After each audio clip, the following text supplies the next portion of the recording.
At some point, maybe a decade ago, I stopped choosing the hardest version of everything. I stopped always making the choice that took the most sacrifice and that was the most challenging and most involved. Example, I used to bake birthday cakes from scratch. At some point, I started buying birthday cakes. But I used to think that choosing the hard option was like the right option, that it showed that I cared more or that I was more responsible or something. You might be doing this too, accidentally, without even knowing it. Choosing the version of your life that is trying to prove something, especially as a mom, as a wife, as an employee, just trying to prove some ideal that you are imagining that you need to prove. But usually, when we are choosing the hardest option, it is because we are not choosing the option that would support us the most. And that can come from a lot of things. I just had a thread the other day completely explode with women who either suspect they have ADHD or they do have ADHD and they're having perimenopause symptoms really early. So there's a study that shows that women who have ADHD, diagnosed or undiagnosed, can have stronger and much earlier perimenopause symptoms than typical women who don't have ADHD. And there were so many women, thousands and thousands of women who showed up for this thread and were telling stories about how they were trying to help themselves out. They had been just doing it, just sucking it up for so long, and that wasn't working for them anymore. And then they were being told by their physician, like, no, you can't be having perimenopause symptoms as early as 35, which the study shows not to be true. So I think, especially for those of us women who have ADHD, we have worked so hard to prove ourselves, to prove to ourselves that we can do it. But there's always that internal voice saying, like, why can't you get it together? Like, why can't you be on time? Why can't you stay organized? Why can't you keep your house clean? Why does this exhaust you when these other moms seem to be class mom with no problem and make 30 cupcakes with no problem? Why does this wear you out so much? Yeah, so I think whether or not we knew we had ADHD, we spent so many years trying to compensate for our ADHD. And so especially those are the women I'm talking to here. It is okay to choose ease. It is okay, especially if you are experiencing perimenopause symptoms and starting to feel like your brain is not firing even as well as it was before, which, as we people with ADHD know, is not always really that great. Our executive functioning and keeping things in order, like, a lot of us have compensated for ourselves. The amount of alarms that I set so I don't forget things is hilarious. It's just over the top. But I think especially we are susceptible as women with ADHD to this type of thinking.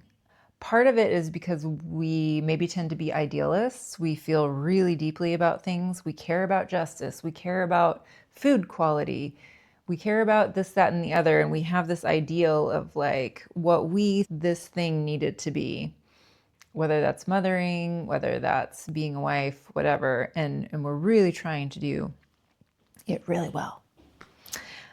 However,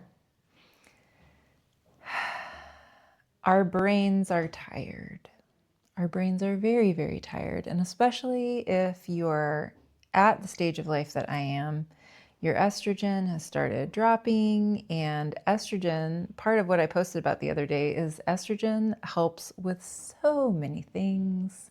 And that's why so many of us are getting diagnosed with ADHD at this stage, because our estrogen was really helping us out there with memory, with emotional regulation. What were the other ones? I'll talk about that tomorrow. I will come back and I will tell you all the things that I shared in that thread, because there's some really concerning things for women in your 40s and late 30s and beyond with ADHD that's not managed.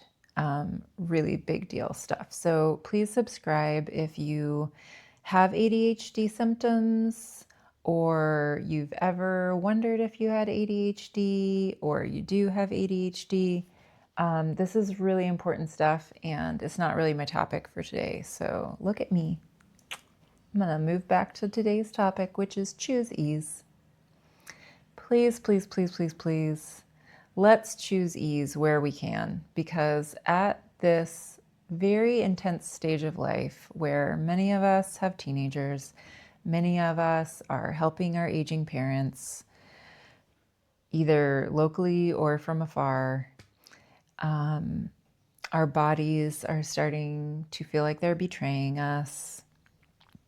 Many of us are working.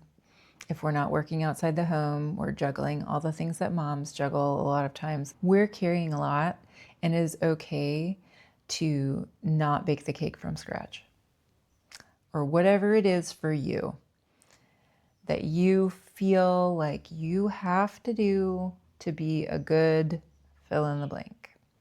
You don't. It is okay to choose ease. Because of my ADHD idealism and then my high control church background, which I talked about in yesterday's video, I had this idea that I'm looking for a word right now. That's why I'm pausing and I'm not going to find it. But there's this overlap of my idealism plus my high control church environment, which told me, like, this is how you be a godly woman. This is how you be a godly wife and mom. And there were a lot of rules and a lot of pressure. And a lot of that had to do with like food preparation or, food sourcing, education, home education, just so much pressure as a mom in those circumstances. And so I really, even in my motherhood, because I am an idealist and because I was in a context where like adoption and large families were really pushed, the way that my family is put together was highly influenced by those things. I did choose the hardest thing. That feels like the hardest thing anyway. I didn't even know then how hard it was going to be. But we adopted 3 times, and we adopted intentionally, excuse me, we adopted intentionally a child who wasn't a baby. She was 7 years old with Down syndrome from China. Special needs adoption. We also had an unintentional special needs adoption before that with a domestic infant adoption. And then I birthed a couple kids, not in that order. I chose the hardest path because I thought it was the godly path. And I thought it was what I was supposed to do as a Christian woman, especially a Christian woman who cared about justice and cared about kids who didn't have homes. Probably another video, but probably not in this series. This series is 44 Ways I Built a Life That Doesn't Break Me. And that's going to be going for a while, but I will speak to adoption and justice in adoption. But with my daughter, it was more clear cut. She was living in an institution. She didn't have anybody lining up to adopt her. She didn't have a birth family that was going to parent her, and she'd been living there a long time. So that's a less problematic and complicated adoption. But here we are, and I have 5 kids, and there are a lot of high needs going on. And so for me, because I do have a really intense life, all the more I really try to choose ease. I try to have simple meals for holidays that I don't have to spend hours exhausting myself to make. Or we like to call it the sustainable model. Like, we celebrate birthdays, but we try and make it something that's easily repeatable. Teenage birthdays are really different than little kid birthdays, but we were like never the family that had the huge theme birthday party. Like with 5 kids, that's just really not sustainable unless you, particularly as a mom, love birthday parties, which is wonderful. That is not me. So I began understanding that I could choose ease when we moved out of the hood. We had moved into a really depressed neighborhood. I spoke about that yesterday's video too, because it was really pushed on us that that was like the godly thing to do. This is a big theme in my life.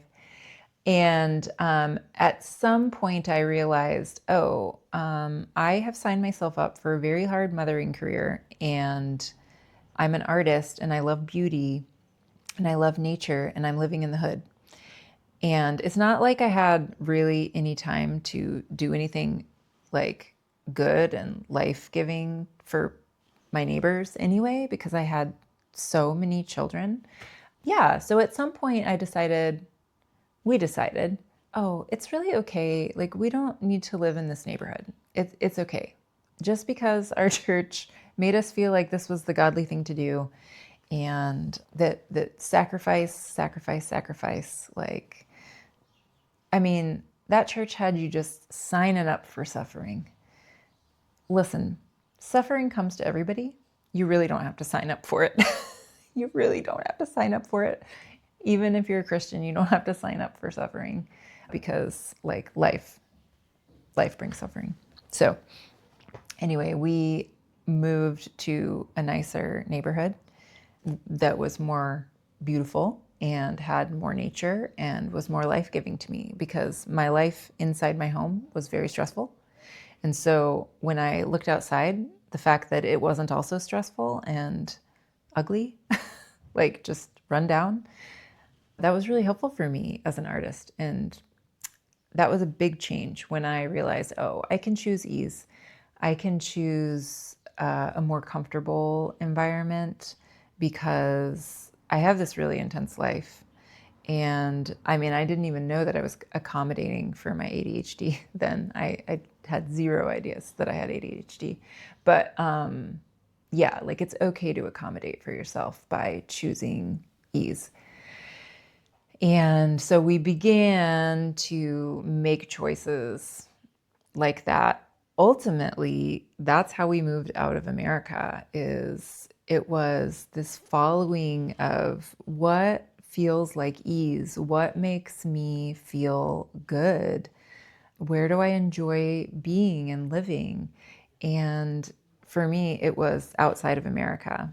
So if you are somebody who right now is considering living outside of America, but you're not sure how to make it happen, or even if it's possible for you, in my description is the link to my Get Me Out of Here bundle, and it will give you the information that you need to understand if this might be possible for you as well, if you're wanting to leave.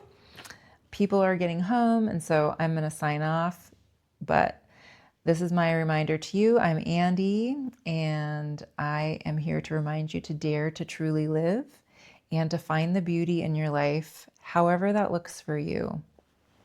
See you tomorrow.